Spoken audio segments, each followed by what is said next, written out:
Alright, so today we're gonna unlock Platinumpool, and I'm really excited for this because I've always wanted the 6-star Platinumpool. I feel like he's a pretty unique looking character, and this is gonna be a really interesting video because there is a lot to talk about with this character.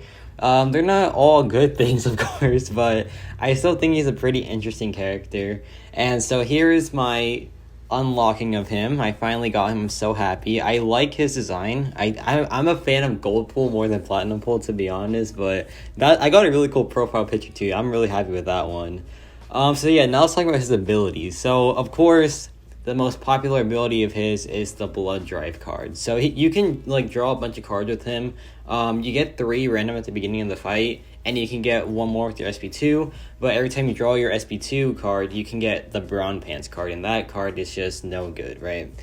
So ideally, you just want to start off with like the blood drive card because you can just do so much damage. Like you can see right here, we're stacking like 38 bleeds, and she is just melting. And this is a rank 1 6-star, keep in mind. I'm thinking about ranking him up just like for the auto fight thing, but I'll get into that later. But yeah, like we're just doing so much damage, and it's such a fun time playing this character. We are stacking like 62 bleeds now, 64. But now that we're at a higher health percentage than her, we can't inflict any more bleeds. We can just pause them on the basic attacks. And that's kind of like a con of the character, that you have to play at a really low health pool to get like maximum advantage of the blood drive card. But it's still a lot of damage overall. And this is the throwing fist card. So what it does is it increases your prowess potency by up to 200% based on your combo meter. And like the more the fight, like the longer the fight goes on, it just becomes really, really crazy. So his prowess is at base or 25% potency over 12 seconds. But when they have the 200% multiplier, it becomes like 75%. So you start doing a lot of damage with Platinum Pool. It is quite a big ramp up though, but I think it's really cool. I think it's a really nice card. Definitely not as good as Blood Drive, but hey, I still think it's pretty cool. So I'm going to drop it here, and that was 102,000 damage from a rank 1 6-star. Pretty nice stuff. And now this is the Sumo Pool card. This card is pretty alright. It's just like you get increased attack when the opponent is near the wall. And also we have the Payback card. So the Payback card is really interesting because there's a timer, right? And if you don't get touched within the timer, then another timer starts, and you can regen all the damage you take back and inflict a bleed debuff on the opponent. So this is good because when you run the recoil masteries, it counts the poison damage as damage that you take, right? So you can just regen like pretty much everything that you take back from the recoil masteries. So I really like that card. And then last but not least, we have the Mode Mixer card. This card is so fun because you can just do so much damage with it. Basically, there is a timer, right?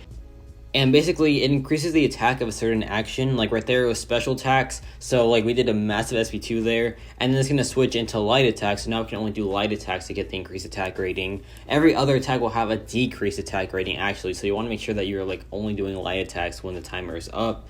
And then it's going to switch into medium attacks. So now you can only do medium attacks to get the increased attack rating. So you have to like make sure that you are like keeping up with like what mode is on right now.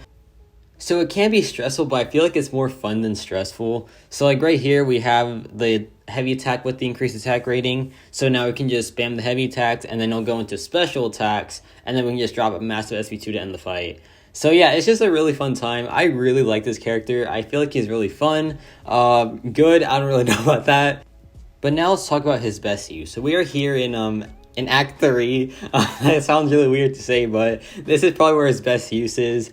And you can see that this isn't sped up, this isn't edited, this is just like how he auto fights. He does it just really, really fast, and yeah, it's just a really fast time.